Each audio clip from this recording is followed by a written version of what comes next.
let's continue in our study in Matthew, and we're going to look at the third temptation today. I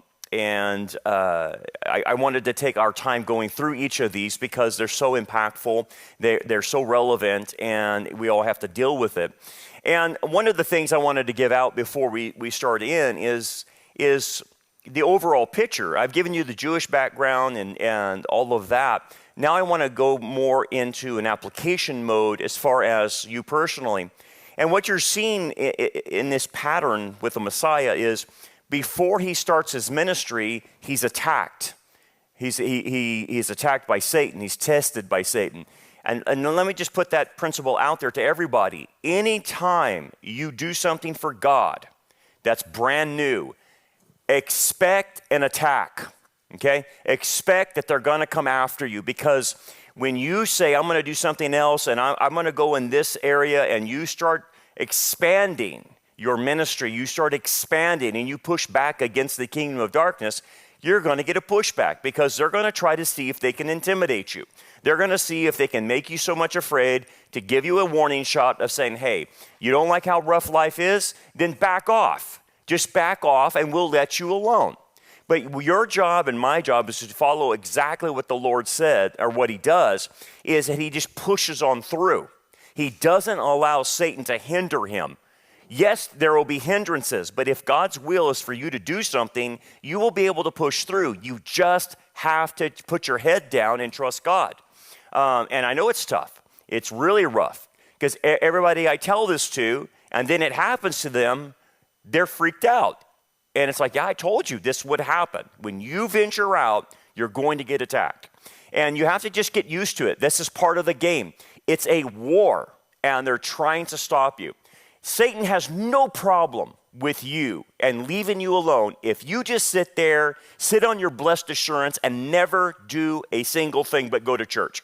If that's what you do, and you don't push against the culture, he will leave you alone. You'll think you're blessed of God, #blessed, and you think, oh, this is wonderful. And you're not doing a single thing to thwart the kingdom of darkness.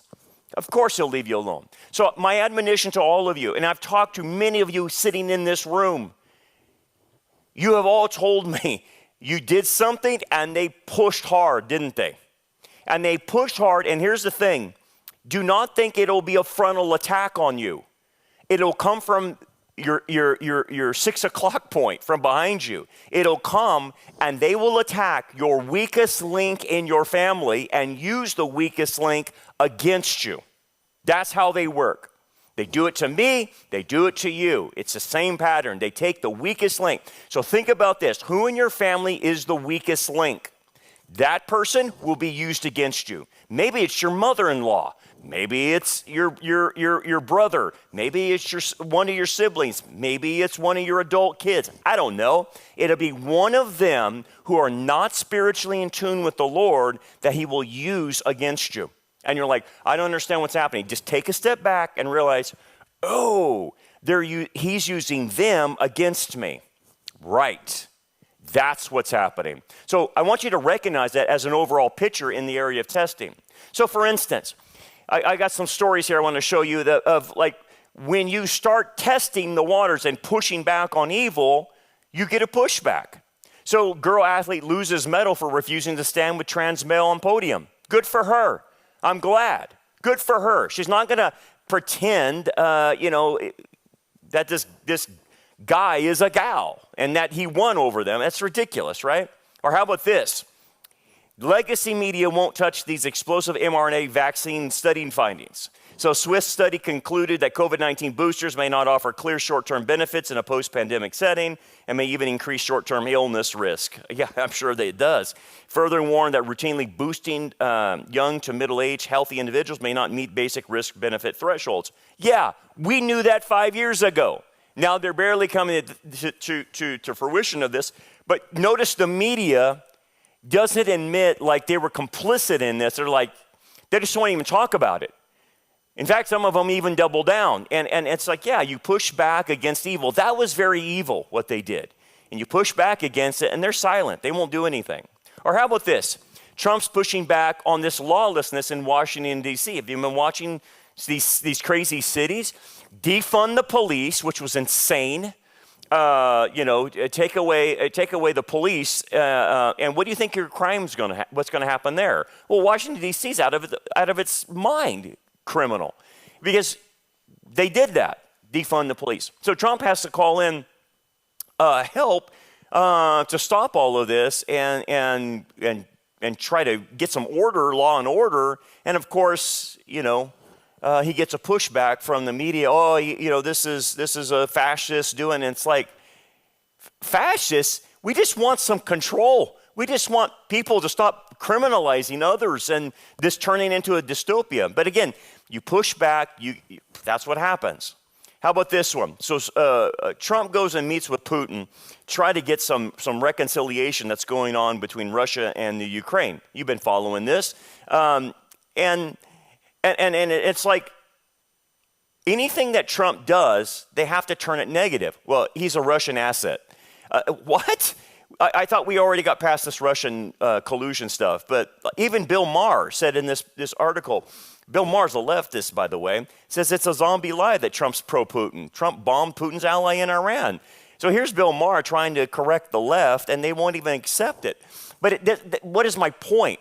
Trump tries to do something positive of trying to stop a war, and all they do is turn it negative. That's the same thing that's going to happen to you. You try to do something positive for God, and all of a sudden someone will twist it and make it negative.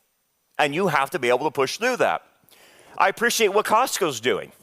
Costco won't sell abortion pill. Thank you very much, Costco. I will now shop over there, thank God. Costco's going to get a pushback, but good for them. They're willing to take it on the chin. If they lose some pro-abortionists, good for them, but they're doing the right thing, and that it will cost them, no doubt about that. But this is the more troubling thing I've seen this week is the NFL continues to put these transgender, I don't know what you want to call them, cheerleaders now in the NFL, and it intensifies, and people are actually getting pushed back on this. But again, when you push back against the NFL, you're called a transphobe, you're homophobic, or whatever. Would you like this guy to be your cheerleader if you go to an NFL game? Do I want to see that? No, I do not want to see that. That's ridiculous. But the NFL, for some reason, thinks this is what fans want. It's not what I want. It's not what mainstream wants. Oh, so if it's not what fans want, then what do you think the agenda for the NFL is? To push a woke agenda. That's what Goodell is doing. And again, the fans push back on that, and the NFL just turns a blind eye. So it's just part of this war that we're in. And expect it, right? You're going to be called homophobic, transphobic. Don't you appreciate this guy's freedom of cheerleading or whatever? Who knows? Whatever they're going to say. Anyway, so you're going to get a pushback. But here's the thing. What Messiah is, he represents all of us in the fact that we do not have a high priest that cannot sympathize with us, and according to Hebrews 4:15, but at all points were tempted as we are, yet without sin. And all the points is the three categories that I'm mentioning. It's not that Messiah has the same temptations that you and I, because he has no sin nature. But he is tempted in all three areas of the lust of the flesh, the lust of the eyes, the pride of life. And his was a temptation to do a good thing at the wrong time. For us, it's to incite our sin nature to do an illicit thing always at the wrong time. So that's where we have at least our high priest that can sympathize with us and knows what the pain is of going through trials and testing and temptations. Okay, one thing I want to point out that I mentioned on Wednesday night, so it bears repeating since we're looking at the three areas. These three areas, lust of the flesh, lust of the eyes, pride of life, are all found in Genesis. So therefore, they're a universal principle. And again, like I've said, Adam's being contrasted with Messiah. Messiah is prevailing. But I want to point out something a little bit different, that Messiah, like I said, he's tested in all points, but we have a different issue because of our sin nature. And there's a tandem that goes along with it that I want to point out that we don't see with the Messiah, but we do see with Adam and Eve. And this is important. And I want to camp out on this just a little bit before I get to the third temptation. This is Genesis 3, verse 6.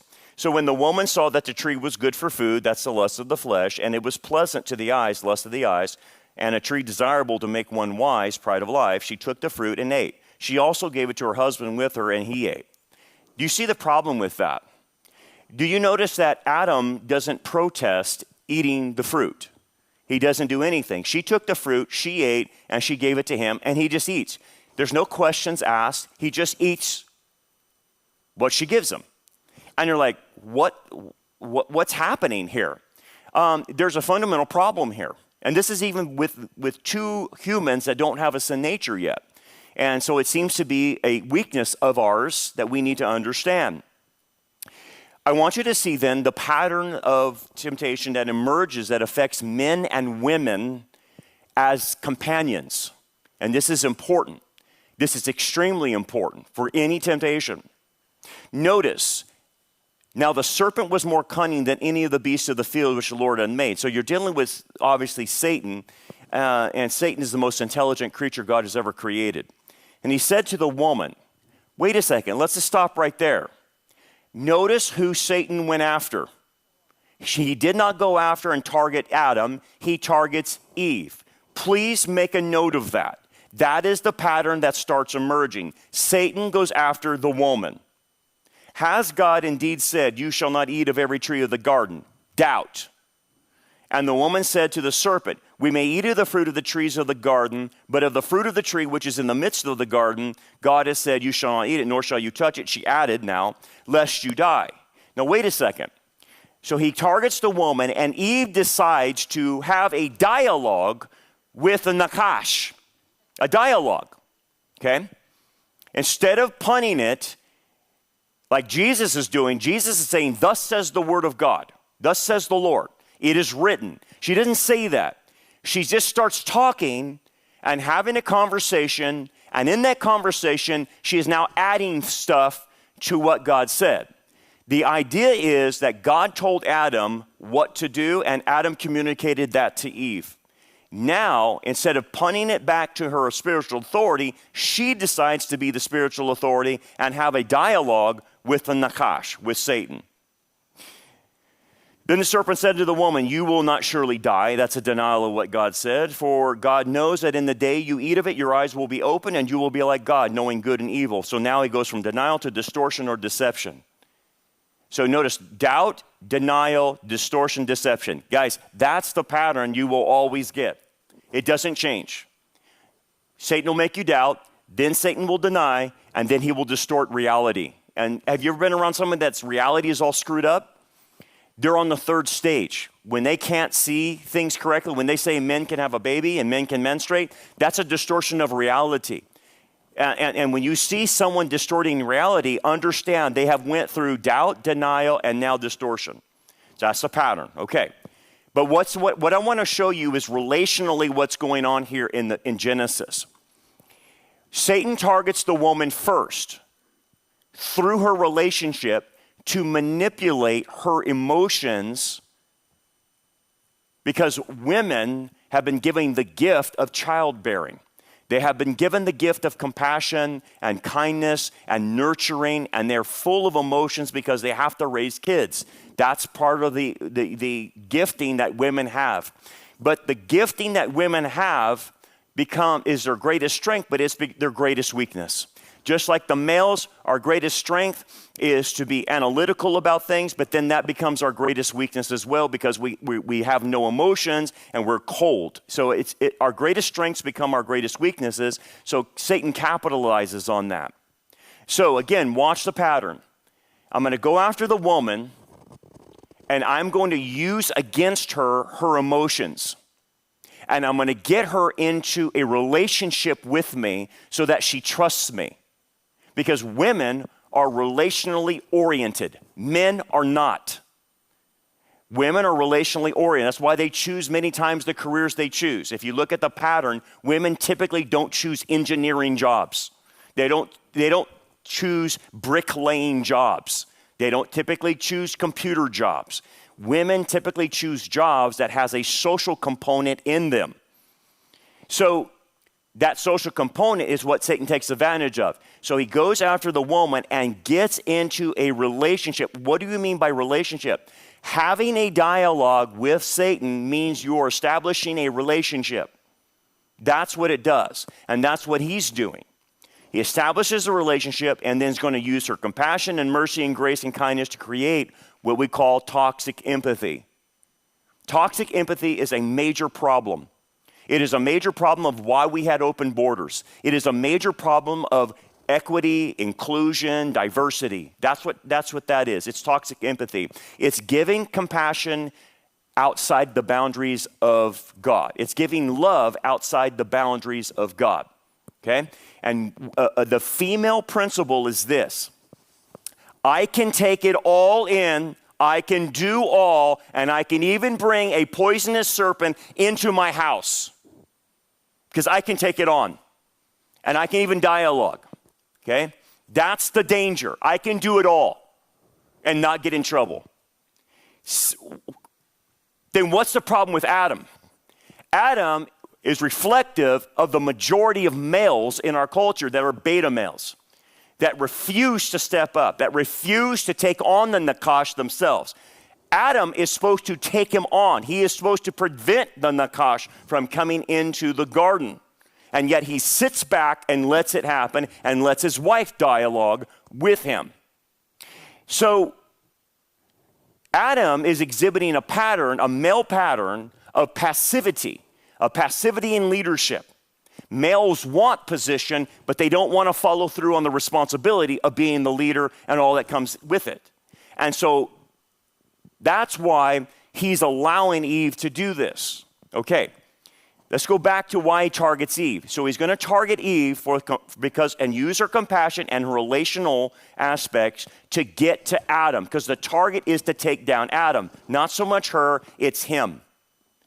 But if the man does not possess the nurturing aspect or the relational aspect, then the nakash has nothing to work with the man, so he's not going to take the man on front up, just take him on toe to toe. He has got to come to the side with the man. And the way he's going to come to the man is through the woman, because man's weakness is women. Man's weakness is sex. Man is sight-driven. Women are not sight-driven. You can tell by the stuff, the difference. Men are pornography-driven. Women read pornography. That's the difference. They read it in books, and it's more relational in their books, and they can read it, but they're still reading pornography. Men are sight-oriented, and they will look at pornography instead of reading it. And so, in order to get to the man, he's got to use the female and her affections that will break down the man's barrier and get him to follow her into sin. That's the pattern. This is why in 1 Timothy, Paul forbids women to be pastors. I do not permit a woman to teach or to have authority over a man, but to be in silence. For Adam was formed first, then Eve. And Adam was not deceived, but the woman being deceived fell into transgression. So who's deceived in the pattern? The woman. Who's not deceived? Adam. So it makes his sin worse, but he is not deceived. He knows he's not supposed to eat it. But look what she did. She offered it to him, and he ate it. No questions asked. So this is a pattern, and I mentioned on Wednesday night, that all of us in this room need to be aware of. It's all through Scripture. So Balaam's enticement to using women to take down Israel. Balaam was hired by Balak of Moab to curse Israel, but God was controlling Balaam's mouth, and Balaam could only bless. So what Balaam came up with is a strategy. Use the Moabite women to seduce the Israeli men, and then they will trespass, and then God will be forced to curse them because of their trespass.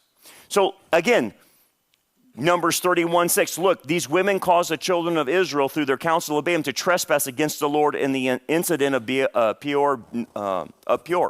The people began to commit harlotry with the women of Moab. They invited the people to their sacrifices of their gods, and the people ate and bowed down to their gods. So Israel was joined to Baal Peor, and the anger of the Lord was aroused against them. Notice what the women caused. seducing them, getting the Israeli men to make sacrifices to false gods. That's the pattern. Again, Church of Pergamos in Revelation 2:14, they were holding to the doctrine of Balaam, who taught Balak to put a stumbling block before the children of God to eat things sacrificed to idols, commit sexual immorality. It was not only happening in Israel, it was happening in the early church as well. Same pattern. So it doesn't change. Samson, greatest example of this. Then he said to him, how can you say I love you? This is Delilah. When your heart is not with me, you have mocked me these 3 times, and have not told me where your great strength lies. And it came to pass when she pestered him daily with her words and pressed him so that his soul was vexed to death, that he told her all his heart, and said to her, no razor has ever come upon my head, for I have been a Nazarite to God from my mother's womb. If I am shaven, then my strength will leave me, and I shall become weak and be like any other man. What broke the most strongest man down? Delilah. Same pattern. King Solomon, what broke him down? But King Solomon loved many foreign women, as well as the daughter of Pharaoh, women of the Moabites, Ammonites, Edomites, Sidonians, and Hittites, from the nations of whom the Lord had delivered to the children of Israel. You shall not intermarry with them, nor they with you. Surely they will turn away your hearts after their gods. Solomon clung to these in love, and he had 700 wives, princesses, and 300 concubines. Holy smokes. Holy smokes. I don't know how he handled that. And his wives, but what was the result? The result was his wives turned away his heart.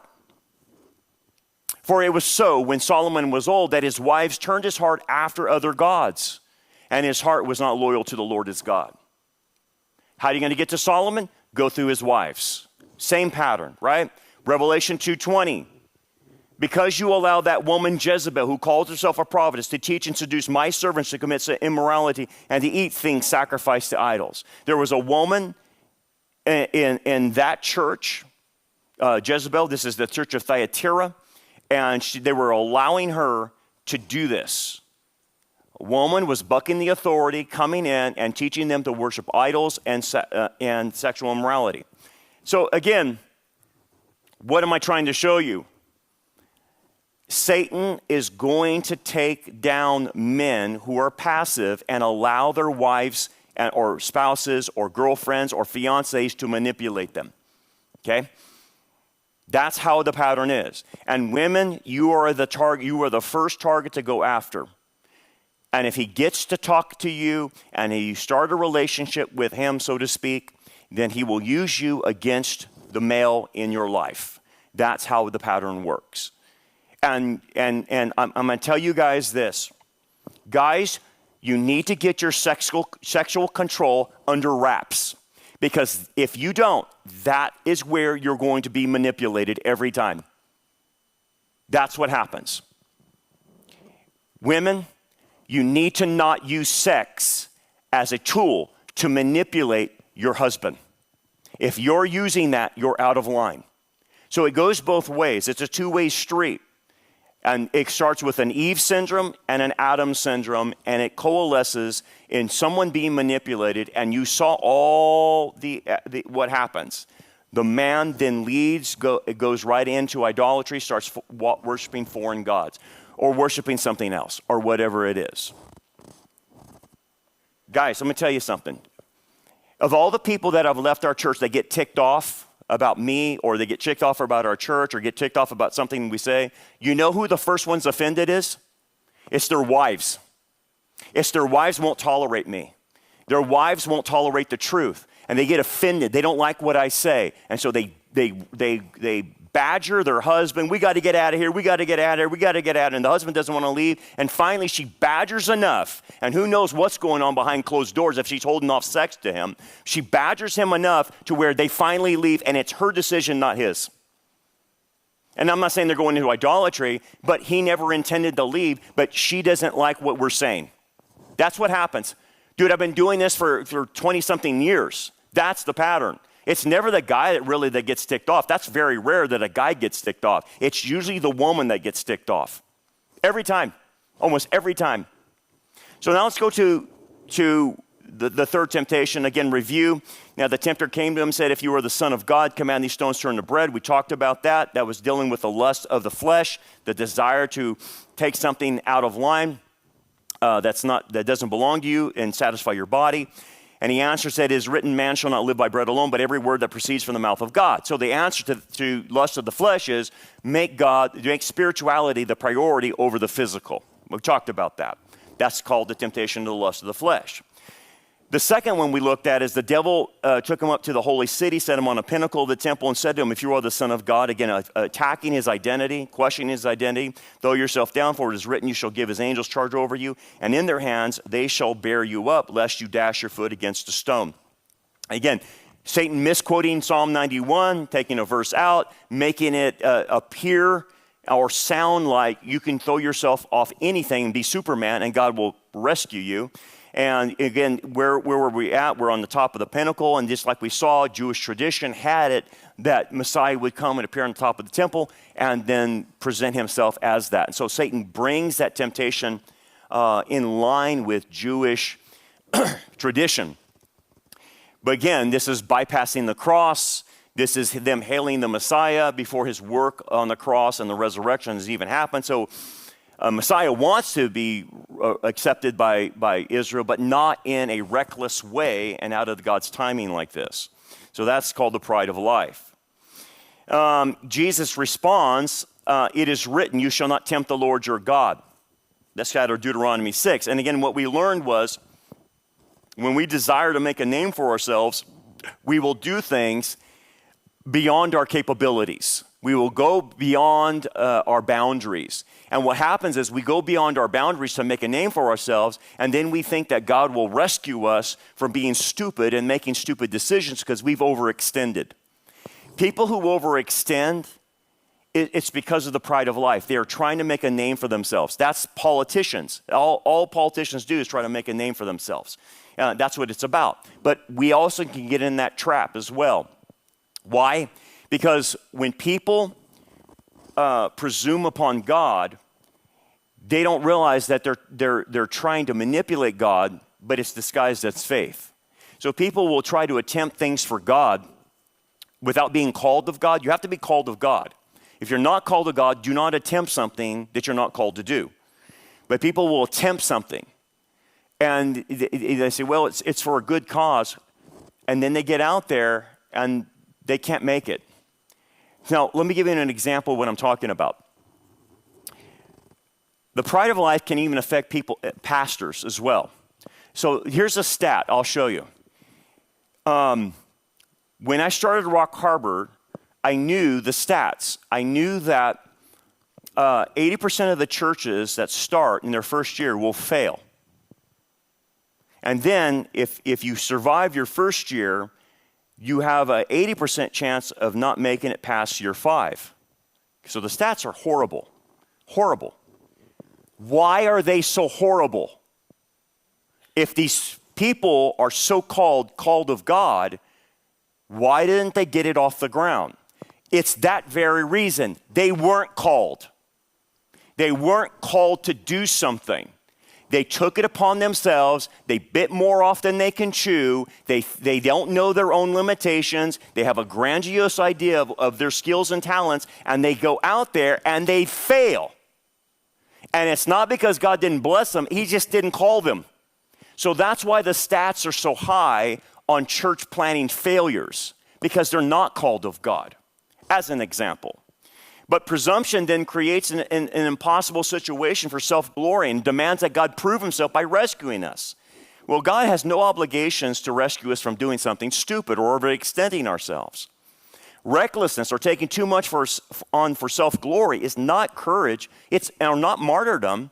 It's idolatry wrapped in a spiritual language. It's the idolatry of self. That's what it's about. And faith trusts God revealed promises within the bounds of his will. This is important. Anything you attempt to do must be within the will of God. What Satan tried to do is get Jesus to jump himself off the temple out of the will of God. And lastly, if you filter your decisions through, am I doing this for God's glory or am I doing it for mine? That really helps us get back to where we need to be. Because, man, if you're honest with yourself, that will stop a lot of stuff right there. Now let's go to the last one, okay? It's where I want to focus in on today. Guys, my clock is not running, so can you put it at 32 minutes? Again, the devil took him up on an exceedingly high mountain and showed him all the kingdoms of the world and their glory, okay? So the devil's going to take him up for this temptation, and this is important for us to understand the kingdom of darkness versus God's kingdom. And so this is where I want to camp on. In Luke 4, it says this, and the devil said to him, all this authority I will give to you and their glory, for this has been delivered to me. Interesting, it has been delivered to Satan. From who? The Greek word, paradidomi, carries the idea of handed over into one's power or custody to manage. And I will give it to whomever I wish. This is not an empty lie that Satan is giving. He does have authority over this world. It was delivered to him, and he can give it to whomever he wishes. Okay? How did he get it? Because I've heard commentators say this, and again, you got to be careful who you're listening on the YouTube, because a lot of times they don't understand the background of this. They don't understand the fall and what happened to Adam and Eve. Well, here's how the spiritual realm works. You and I, before we came to Christ, were under Satan's authority, whether we knew it or not. And it doesn't matter if you knew it or not. Because the principle, as you can see in Romans 6:16, says this, do you not know that to whom you present yourselves slaves to obey, you are that one slave whom you obey? If you sin, when we sinned, when we were unsaved, guess who we were a slave of? Satan. You were under his authority. So when Adam and Eve, which I just showed you, fell and decided to listen to what the Nakash was saying, Adam's authority to rule over the nations as our first king was usurped by Satan, and because he decided to sin, he becomes under Satan's authority as far as the world system is concerned. It is now removed from Adam. Humankind will now sin, and their sin now puts them under Satan's authority. Satan then takes authority over the cosmos, over the world system, and he takes it from Adam. It was delivered from Adam to him when Adam decided to sin. And so that's how it was transferred to Satan. So Adam's disobedience to Satan, Adam's obedience to Satan placed him under Satan's authority and gave Satan the legal right to our domain. That's what happened. And so it was transferred. This is why in the Gospels, Satan is called the ruler of this world 3 times in John. He's called in 2 Corinthians the god of this age. He's called in Ephesians the prince of the power of the air. And in 1 John 5, the whole world lies under the sway of the wicked one. Yeah. Satan has this power. He has this authority, and he usurped it.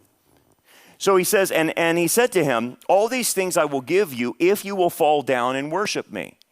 Now, what sets Jesus apart from us? He is sinless. And what the temptations are proving is that he cannot sin.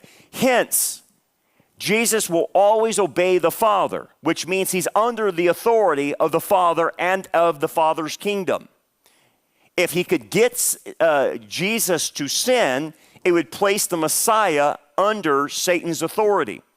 That's what's happening here. And so that's why he's saying, I will give it if you fall down and worship me. Look, just give me the authority. Give it to me. That's what's happening here. So it's called the temptation of the lust of the eyes. And you can see this in Genesis 3, that the fruit was pleasant to the eyes. It's something that we want, we see, and we covet. So the basis of it is coveting. Okay? Thou shalt not covet. thou shalt not covet on the 10 commandments. Notice that it's at it's the 10th commandment, but it's the foundational commandment for the horizontal commandments. It's at that position because all the horizontal commandments are built on coveting. When someone commits adultery, they covet. When someone commits murder, they covet that life and want to take that life. When someone steals, they first coveted to want it. So coveting is the basis for all of this. And so the temptation is to covet is the lust of the eyes. I see something and I want it. I see something that's out of my desire or I shouldn't desire, but I still want it. In Jesus' case, it's not an illicit desire, it is a good desire. Jesus desires to rule over the nations. That is a good desire for him. But what Satan is doing, I will give them to you now as long as you come under my authority, and you won't have to go to the cross to get that. That's what he's trying to do, is short circuit the whole redemption plan. But think about this. If he doesn't go to the cross, Jesus will really have no one to rule over because there's no followers of him. No one will be saved. It's all predicated on him saving us so that the kingdom will be built with us, not the followers of Satan. So you're not going to build a kingdom with followers of Satan. That's ridiculous. So Satan doesn't sometimes think through all things when he tempts it. But anyway, Jesus is not going to go for it, obviously. He denies it. But my point is, going forward, this offer will come again. And it will come to a man in the future. And Satan will offer the kingdoms to this particular man. Do you know who this man is? Yes, the Antichrist. He will give the offer, and this man will take it. Notice in Revelation 13, 4 through 6. So they worship the dragon, being Satan, and who what?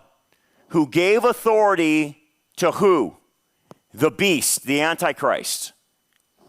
There's a transfer of authority. Remember what he said to Jesus? I'll give you these kingdoms if you worship me. He has told the Antichrist, if you worship me and follow me, I will give you the authority. There it is in Revelation 13. And they worship the Antichrist, saying, who is like unto the beast? Who is able to make war with him?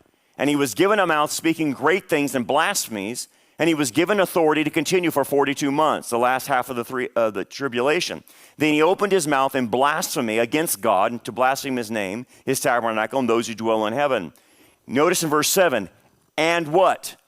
Authority was given him over every tribe, tongue, and nation. Who gave him that authority? Satan. It's right there in the passage. It's not God, it's Satan give him that authority. Over who? All people who dwell on the earth will worship him, whose names have not been written in the book of life of the Lamb, slain from the foundation of the world. There is where eventually that will happen. And things are coalescing to get to that point, obviously, where the whole world will be handed over to him by Satan. Now, let me add one more thing. So, Satan is trying to get Jesus not to go to the cross, to die at the wrong time, or to not die at all, because he knows if he dies and he's sinless and he's obedient to the Father and resurrects, which is predicted, then this second Adam can take back control and have the authority over the nations once again. And he doesn't want that. See, the cross is more than our redemption. It is a cosmic thing that happens. And the big ticket item here is this is how Christ gets back our kingdom that was lost by Adam. And I saw on the right hand of him who sat on the throne a scroll written inside and on the back, sealed with 7 seals. Now the scroll is the title deed to authority over the earth. It is Christ, what he did through the death and resurrection that got it back. The scroll is given over The title deed to earth is given over by God the Father because this one has been obedient. But notice that the scroll contains 7 seals. 7 seals of judgment, which will open up the 7 trumpets, then we'll open up the 7 vials. Why? Because Messiah's job, in order to take back the planet, he has to purge the planet of the kingdom of darkness. And he will do so through the 21 judgments of the book of Revelation. He will purge the Antichrist, purge the false prophet, purge all rebellion whatsoever, and then he will start the kingdom of light with his followers, as now he has the authority. So Messiah has not only the authority to take back the kingdom, but to purge the rebels out of it, including Satan and his dominion. That's what this represents. So then I saw a strong angel proclaiming with a loud voice, "Who is worthy to open the scroll and to loose its seals?" And no one in heaven, on earth, or under the earth were able to open its scroll or look at it.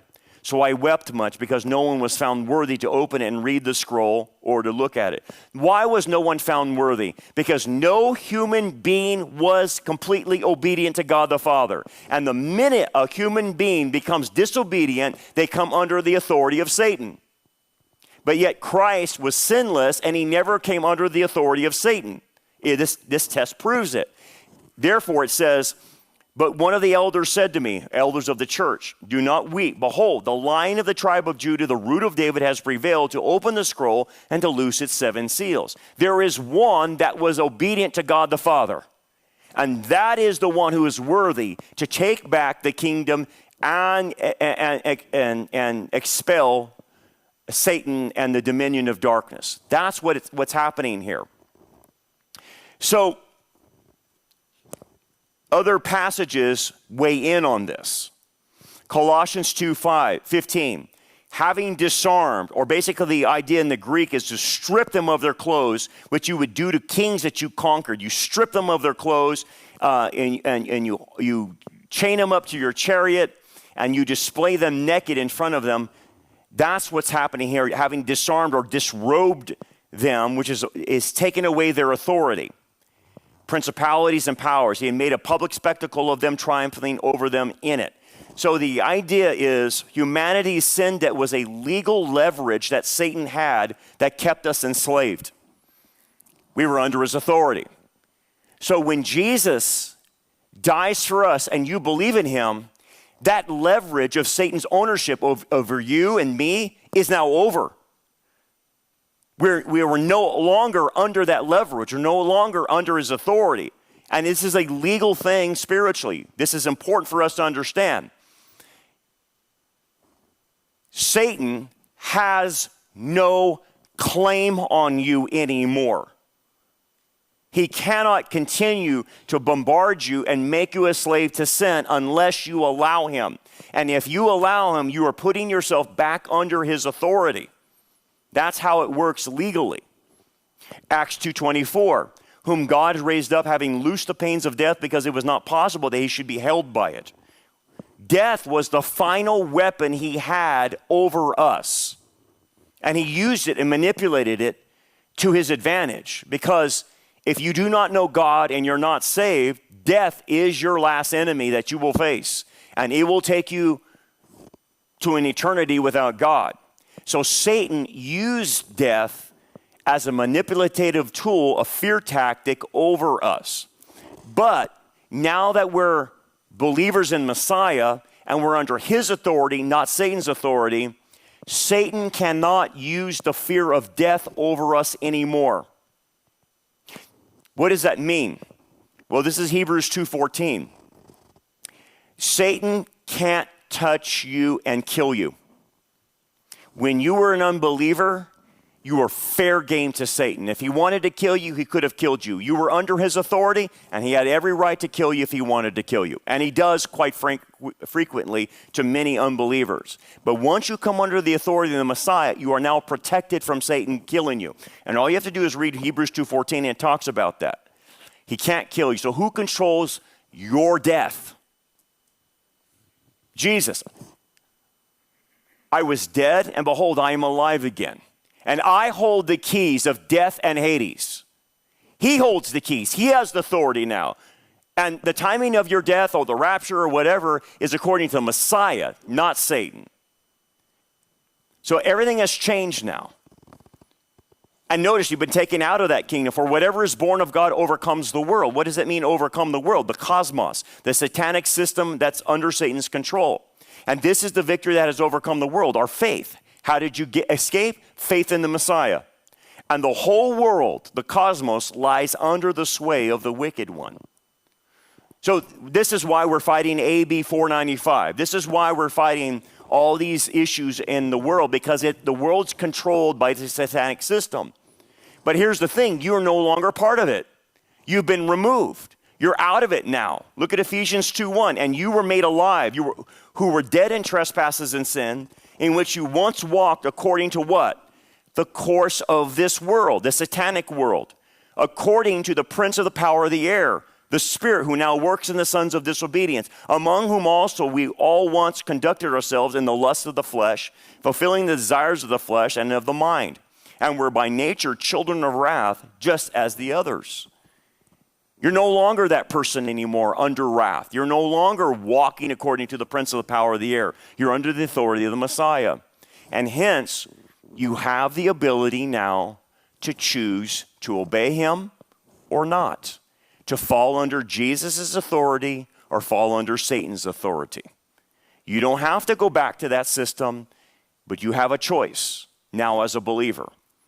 And that's what this whole thing is about, authority. It's about authority. Then Jesus said to him, "Away with you, Satan, for it is written, you shall worship the Lord your God, and him only you shall serve." So the idea of covetousness is to know what is acceptable by God for you and me. And if we put worship of God first in our lives, we put him on the throne, and he's our proper desire, then it dissipates wanting other things. Because when we want other things, it turns into idols. Covetousness turns things into idols. We want it so bad, we have to get it, and it turns into an idol. And so the counteracting to that, the antidote to that is worship God alone. Okay, we'll get to some application. Then the devil left him, and behold, angels came and ministered to him after it was all over. Here's the thing that you have to understand. That once you go through a test, you will be ministered to by God. He will kind of do a refreshing of you after you've went through the ringer, get you back on your feet, get you stabilized again, and ready for the next battle. That's how it works. So you go through the ringer, you get restabilized, and then you get ready for the next fight. And obviously, Satan will continue to tempt him all the way through his ministry. But again, why do people get into covetousness? Why do they get into idols? Why do they want stuff that's illicit to them? Because here's the thing. Idols always give us something back. That's the issue. When these people in the Old Testament, you see, they worship, these idols, it's not that they were worshiping stones or pieces of wood. They weren't stupid. They were very sophisticated. The idols just represented a medium in which they could call upon the deity or call upon the spirit to inhabit the idol. They knew there was nothing in the piece of wood or in the stone. They knew that. But what that stone represented was, that's where the deity I worship can inhabit. That's where I can make my call to him and ask for things. And by the way, there was always an exchange. You make sacrifices to these false gods, and these false gods were demons or fallen angels, and they did give you back something if you worshiped them. That's why people kept themselves in the game. That's why idolatry was so addictive, because they got stuff from this. And that's why idolatry is so addictive to us. It gives us something. It gives us identity. It gives us status. It gives us beauty, wealth, pleasure, false security, human approval, whatever it gives. And that's the thing we have to cut ourselves off with. It is a false identity. It is a false approval. It's a false status when we have things and we want things. And that's how you combat that. I appreciate Hulk Hogan getting saved and getting baptized before he died. He just died recently, right? 71, I think he was. But you think about Hulk Hogan's storied past. He went through the ringer, man. Probably faced all three areas of temptation, especially with his fame, his money. And at the end, the Hulk makes the right decision, right? He didn't get overcome by the lust of the flesh, the lust of the eyes, the pride of life. And he had it all, by the way. But at the end, he gets saved, he gets baptized, and loved Jesus before he went and passed on. I appreciate that. What I don't appreciate is what's going on in Christianity. Christianity is doing a deal with the devil. Christianity is getting something back in return. This is why you're seeing so many churches give way to the social gospel, give way to cultural Marxism. Why? Because the idol of Marxism is giving them something back. What does it give them? Cultural clout with leftists. They're so-called enlightened Christians. It allows them to reframe the gospel as social activism rather than getting saved. And it ties them to the globalist money, such as Soros and Rady. This is why so many churches are selling out. This is why so many churches are on the left, is because they're getting something. You know why so many churches don't push the closed border? Do you know why? Because many of them are taking money to harbor illegal aliens. Did you know that? It's a big thing. They get big money for that. They get paid to bring them in, to house them. They get paid to teach them English. They get paid to teach them how to drive. Open societies, George Soros Foundation pays them very well. Sometimes the federal government pays them. Catholic Charities is behind that, but there's Protestants involved in this as well. And it's a big money-making scheme that the churches are doing here in America by bringing illegal aliens. So the churches are actually undermining us here. That's the problem when you have the idol of money, right? Let me finish on this story. This is an outhouse in Washington State. It's on one of their trails, apparently. And people's phones have become an idol, I think, especially our younger generation. They're always on it. I mean, it's get off the phone. Let's have a conversation. But they're always on their phone, and it's become an idol. So this lady decides to use an outhouse on one of the trails in Washington. And I don't know why anyone does this. I recommend you not doing it. Please do not use your phone when you're going to the bathroom. I've walked in so many bathrooms and there's people on their phone and I'm like, that's gross. That's gross. And I don't understand people not washing their hands when they leave the bathroom. I don't get that either, but this is disgusting. So anyway, this lady is using the outhouse, using her phone at the same time, and the phone drops into the hole. This lady is so addicted to her phone, I'm walking away. I ain't touching that thing. That's it. But she goes down and tries to go fishing for it in the hole. She can't reach it. She sees it. Gross, right? She sees it. She can't reach it. So you know what she does? She gets the leash off of her dog and then starts fishing down in there with the dog's leash to get the phone out. It's pretty gross. She can't get it. And she's leaning in and leaning in and leaning in. And then finally she says, I can't reach it with the leash. So she decides to put herself down in the hole and hold her legs braced up like that. And while she's doing that, the whole compartment breaks. The platform breaks and she goes down into the hole. It took 2 fire engines to get her out of there. And when they found her, she was hanging onto her phone. They recommended for her to go to the hospital and get checked out because that's pretty gross. But she was so embarrassed, she just went home. But she had her phone in her hand. I can't get a better picture of idolatry. I can't get a better picture of covetousness. If you're willing to go into the toilet, into an outhouse, that's an idol. I'm sorry. I would have left it there. But what's the point? It may not be as gross as people imagine, just like that, but when we go after idols, spiritually it is gross.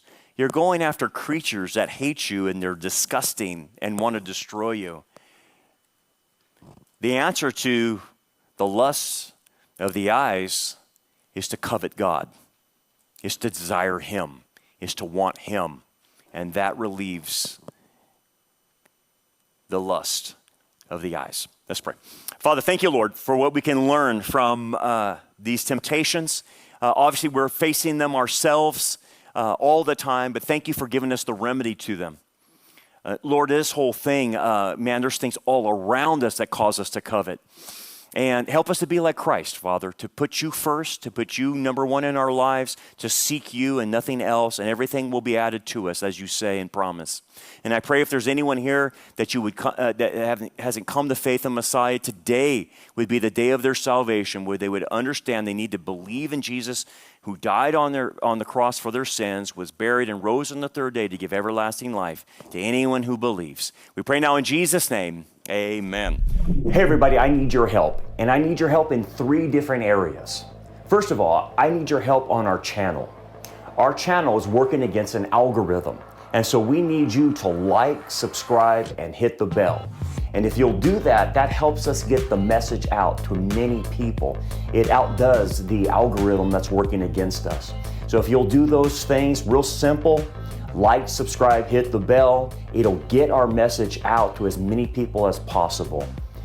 The second thing you could do to help us out is prayer.